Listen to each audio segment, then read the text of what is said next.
जय श्री राम सभी को। Welcome back to our channel the talks. Start करते हैं बिना टाइम गवाए हुए एक स्टोरी के साथ में। तो ये कहानी है अमन और निशा की। इन दोनों की शादी के लिए इनके परिवार ने एक दूसरे को मिलाया था। दोनों में बातचीत हुई और दोनों ने एक दूसरे को पसंद भी कर लिया था। बट दिक्कत क्या हो रही थी कि इन लोगों की सेम कास्ट होने के बाद भी इन लोगों के जो रिचुअल्स थे ना वो बहुत अलग थे, क्योंकि अलग अलग जगह पे अलग अलग रिचुअल्स होते हैं। तो वो इश्यूज की वजह से ना इन लोगों की आपस में बन नहीं पा रही थी इनकी फैमिली की। और लड़का और लड़की दोनों एक दूसरे को पसंद करने लगे थे। दोनों ने एक दूसरे को समझा जाना, तो दोनों को समझ में आया कि एक दूसरे के हिसाब से ये दोनों बने हुए हैं। दोनों एक दूसरे को समझ रहे थे, दोनों एक दूसरे की समझदारी को भी देख रहे थे कि अंडरस्टैंडिंग इन दोनों में बहुत अच्छी बैठ रही थी। तो दोनों को ये लग रहा था कि जैसा इनको पार्टनर चाहिए था दोनों को वो वैसा मिल रहा था। दोनों ही बहुत खुश थे अपने जीवन में आगे बढ़ने के लिए। इन्होंने ओके कर दिया था, फैमिली ने भी आगे बढ़ दिया। बट कुछ चीजों की वजह से इन लोगों की जो शादी में बातचीत जब होती है रिश्ते को तय करते टाइम, तो कुछ बातें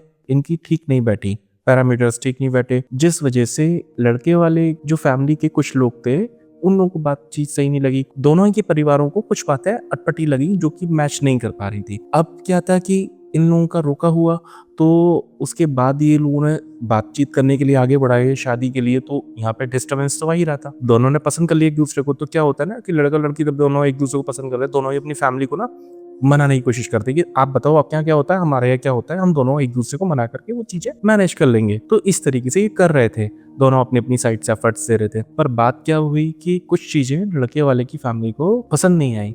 तो उनके जो क्लोज रिलेटिव्स थे उन्होंने कुछ ऐसा किया कि जिस वजह से ना इन दोनों की लाइफ में डिस्टर्बेंस आ गया। अब थोड़े ही समय में ये दोनों आपस में लड़ने लगते थे। कुछ न कुछ बातों पे इनकी लड़ाई झगड़े इतने ज्यादा बढ़ने लगे, धीरे धीरे करके वो लड़ाइयाँ इतनी ज्यादा बढ़ने लगी कि ये लोग ये सोचने पे मजबूर हो गए कि हम शादी करें या नहीं करें। बट दोनों ही एक दूसरे से प्रेम करते थे, क्योंकि लगाव बढ़ गया था धीरे धीरे समय के साथ में। लोगों ने रोकने की कोशिश करी, अड़चने देने की कोशिश करी, बट फिर भी वो हो गई। उसके बाद कुछ नई चीजें चालू हो गई। अब नई क्या हुई कि लड़की की थी नाइट शिफ्ट, ये लोग गुड़गांव में काम करते थे। लड़की की थी शिफ्ट, इन लोगों का टाइमिंग मैच नहीं करता था। और लड़की को कुछ टाइम बाद ऐसा महसूस होने लगा कि उसके एक साथ में कोई है, यानी कि कोई उसको रात में देख रहा है, कुछ महसूस हो रहा है।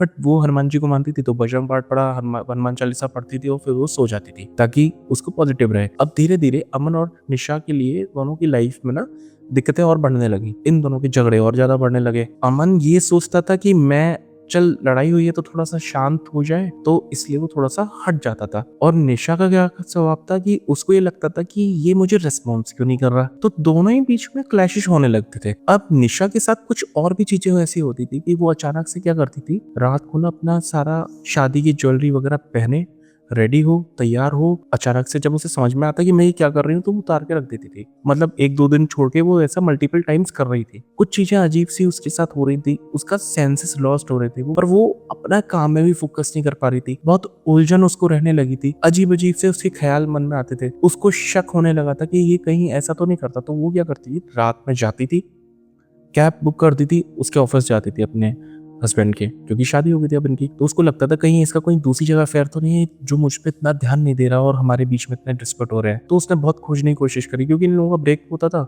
लड़के का ब्रेक होता था, तो उस टाइम पे वो मिलता था। तो वो रात में जाता था, वो अपना वो सिगरेट और चाय पीता था और चला जाता था। तो ये उससे मिलती नहीं थी, पर उसको ऑब्जर्व करती थी कि वहां पे ये साथ में किसी के दिखे तो मुझे थोड़ा सा पता चले कि क्या है। तो ऐसा उसने देखने के लिए कई बार की, बट कुछ भी हाथ नहीं लगा, क्योंकि लड़का भी अपनी जगह सही था। बट समझ में नहीं आ रहा था कि क्यों ऐसा हो रहा है। निशा इस तरफ उलझी हुई थी कि क्यों ऐसा करता है लड़का मेरे साथ में। पर इन दोनों के साथ में कुछ ऐसा हो रहा था कि दोनों में ही लड़ाई झगड़े बहुत ज्यादा बढ़ते जा रहे थे। इनको ये भी लग रहा था कि क्या होगा आगे, कैसे मैनेज होगा, अभी अभी शादी हुई है और चीजें नहीं हो रही। लड़के को लग रहा है कि शायद फैमिली में मेरी एडजस्ट नहीं हो पा रही। लड़की को ये लग रहा है कि ये लड़का मेरी सुन ही नहीं रहा, तो मैं इसको क्या चीजें और बताऊं, क्योंकि जब पहले मेरी बात सुने तब तो मैं इसको अपनी सिचुएशन बताऊं कि मैं क्या फेस कर रही हूँ। तो इस चक्कर से इन लोगों का मैचअप भी नहीं हो पा रहा था। और दूसरी चीज, नाइट शिफ्ट की इंसान बैठ के बात करे तो इनके पास टाइम भी नहीं मिलता। वीकेंड पे मिलता तो वीकेंड पे और ज्यादा झगड़े होते थे। तो दोनों के लिए बहुत मुश्किल हो जाता था चीजें करना, सर्वाइव करना। डर की भी दिक्कतें होने लगी। ये जो इंसिडेंट थे, जैसे किसी का दिखना या कोई उनको देख रहा है या कुछ ऐसा, या थोड़ी सी भय की ना ये दिक्कतें और बढ़ती जा रही टाइम टू टाइम। और निशा क्या करती थी, हनुमान चालीसा पढ़ती थी फिर सो जाती थी, बट उसको रिलैक्स तो उस पॉइंट पे मिल जाता था, बट कहीं ना कहीं कुछ ना कुछ उसको डिस्टर्बेंस उसकी जिंदगी में बहुत ज्यादा होने लगा। उसके बाद भी ना उसको शांति नहीं मिल रही थी। अब दोनों में ये चीजें बढ़ती गई। अब लड़का भी पूजा पाठ वाला था तो वो भी अपनी पूजा करता था। एक दिन किसी पॉइंट पे ना उसको कुछ ऐसा एनालाइज हुआ कि कुछ तो और दिक्कत है। लड़के ने कुछ पकड़ लिया, क्योंकि वैसे वो रात में रुके तब तो समझ में आया, और जब वीकेंड पे लड़ाई हो जाती थी तो फिर दोनों के वैसे ही डिस्कस हो जाते थे। पर लड़के को लगा कि एक दिन की कुछ तो और दिक्कत है। उसने क्या किया, उससे बोला कि हम ना घर चलते हैं, घर पे चलते हैं। तो लड़की ने पहले तो मना किया, फिर उसने बोला ठीक है चलते हैं। अचानक से वो फटाफट से वो तुरंत ही घर के बहाने है ना उसको ले जा करके वो एक साधक वहां लेके आ गया, यानी कि मेरे पास लेके आ गया। वो डायरेक्टली मेरे पास लेके आया, उसने मेरे को बात बताई।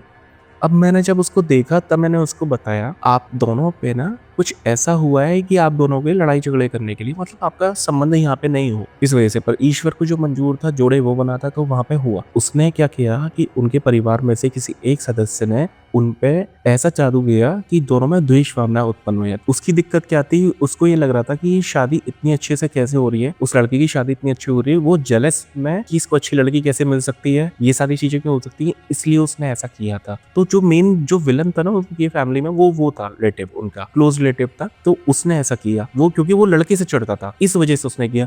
अब यहाँ पे दिक्कत दोनों को झेलनी पड़ी, क्योंकि व्यवहार में चेंज तो आएगा, फैमिलीज में चेंज आएगा, ये चीजें अपना असर तो देंगी। तो इस वजह से ऐसा होने लग रहा था, दोनों के बीच में और ज्यादा दिक्कतें बढ़ती आ रही थी। अब जब बिठाया उनको देखा तो लड़की पे एंटिटीज आना चालू हुई। तो वो जब आना चालू हुई, ऊपर झूमना चालू हुई, तो उनसे बातचीत करी मैंने, तब उसको बोला, तब उसने बताया कि इनके परिवार वालों ने मुझे भेजा है अलग कराने के लिए, मैं 7 महीने नहीं रहने दूंगा और मैं इसके साथ में ही रहता हूँ, अब ये मेरी है। अब ऐसा केस जब आता है ना, जब जो शादियों में फेरे पड़ जाते हैं, भमरा जाती है क्रिया, मतलब क्योंकि शादी से पहले किया फेरे हो गए, तो उस टाइम पे ये चीजें बहुत दिक्कत दी है, फिर इनको हटाना बहुत मुश्किल हो जाता है। फिर उसको 2-3 बार में उसके स्टेप्स किए, उसकी पूजा पाठ करे मैंने उसको विदा किया, उससे वचन लेके कि अब इन दोनों के विवाह जीवन में आप हस्तक्षेप नहीं करोगे। इस तरीके से उस एंटिटी को हटाया, और वो एंटिटी थी खईस, इसलिए वो हस्बैंड को दूर रखता था और उसको पास में नहीं आने देता था। इन दोनों में लड़ाई झगड़े इतने करवा देता था। जब वो रेडी होती थी ना तो वो उसको तैयार करता था, वो सारी हरकतें करता था, और लड़की का दिमाग पूरा बदल जाता था, और लड़की की मन में शक सा पैदा करना, वो ही सारी चीजें करता था। दोनों ही अपनी जगह सही थे। अब वो जब विदा हो गया, बहुत मुश्किल से जाकर के, वो 3 बार में जाकर के विदा हुआ, बड़ी मुश्किल से वचन दिए उसने, क्योंकि जब ऐसी एंटिटीज जो शादी के फेरे में पड़ जाती है ना, इनको निकालना बहुत मुश्किल होता है, ये आसानी से छोड़ती नहीं है। ऐसे करके उनको डील करके फिर वो विदा किया। आज वो दोनों बहुत अच्छे से अब जीवन जी रहे हैं। 3 महीने हो गए उनकी लाइफ में, अब तक कोई दिक्कत नहीं है, दोनों हैप्पीली रह रहे हैं, बहुत सब कुछ अच्छा है उनकी लाइफ में। बट ये है कि जो थे करने वाले उनसे वो उन्होंने डिस्टेंस बना लिया। चीजें लड़के वो समझ में आ गई तो टाइमली, तो उन्होंने उस तरीके से डील करके दोनों ही परिवार अब एक से अच्छे से रह रहे हैं और बहुत अच्छे से जीवन बना रहे हैं। मेरा आपको ये स्टोरी बताने का पर्पस ये है कि प्लीज आप समझिएगा कि लोग बाग बहुत सारी दिक्कतें होती है, लोग बाग नहीं बर्दाश्त कर पाते, कई बार किसी का अच्छी चीजें हो जाती हैं। यहाँ पे कोई डिस्प्यूट नहीं थे, सेम कास्ट अरेंज मैरिज, और दिखाया ऐसा गया कि दोनों के बीच में दिक्कत है, मतलब फैमिलीज के बीच में डिस्प्यूट्स करवाए गए। पर वो डिस्प्यूट्स क्यों करवाए गए, क्योंकि उस लड़के की से प्रॉब्लम थी उनको। तो दुश्मन अपने ही होते हैं, जलसी भाव करने वाले अपने ही होते हैं, दूसरों को कोई मतलब नहीं होता, बाहर वालों को कोई मतलब नहीं होता। इसलिए आप भी अपनी फैमिली में समझिएगा, देखिएगा कौन है, किसको आपसे प्रॉब्लम होती है, उनसे थोड़ा सा दूरी बना करके अपना ध्यान रखें, क्योंकि आज वो टाइम नहीं है जो पहले का जैसा था, जैसे परिवार एकजुट होके चलता था। आज सब न्यूक्लियर फैमिली हो रही है, सब अलग हो रहे हैं, सब धीरे धीरे अपने आप को अलग करते जा रहे हैं। तो इस चीज को समझिए और अपने लिए कौन सही है कौन गलत, उनकी भावनाओं से, उनके व्यक्तित्व से ये सारी चीज समझ करके अपनी लाइफ में आगे बढ़िए। प्रभु का नाम लीजिए, अपना भजन का नाम जप करते रहिए, जिससे आपको उम्मीद हो जल्दी से आपको रिलैक्सेशन मिलता रहे। क्योंकि यहाँ पे भी निशा हनुमान जी को बहुत मानती थी, वो उन्हीं का नाम जप करती थी और उन्हीं का हनुमान चालीसा पढ़ती थी। जब भी उसको दिक्कत होती थी उसको रिलैक्स मिल जाता था। बट क्या था कि तंत्र था, तो वहां पे वो भी चीजें, एंटिटीज जो होती है ना, वो बंधी होती हैं, मतलब उनको बांध दिया जाता है, वचन में करके बंदिश करके भेजा जाता है, तो वहां से वो भी नहीं फ्री हो सकती। जब उनको निष्क्रिय कर दिया जाता है तब वो फ्री हो जाती है। तो इस तरीके से असर आता है, इफेक्ट करता है, मदद मिलती है, ईश्वर ही सब मदद करता है। हमारे जीवन में कष्ट जरूर आते हैं, पर हमें उनसे निकलने की क्षमता भी मिलती है। ये तो हमारे पूर्व जन्म के किसी न किसी तरीके से माध्यम से आने वाले कष्ट है, वो आते हैं। ये है कि समय रहते जब आप ईश्वर को मानते हो तो आपको उनसे निवारण भी मिलता है, और जल्दी निवारण मिलता है। जैसे कि अमन और निशा के केस में हुआ कि इनको विद इन 3 मंथ्स में ये सॉल्व हो गया, बट शादी के बाद में बहुत सारी दिक्कत कई बार आ जाती है। इसी के साथ ये स्टोरी एंड करते हैं और जब तक के लिए स्टे ट्यून। जय श्री राम सभी को।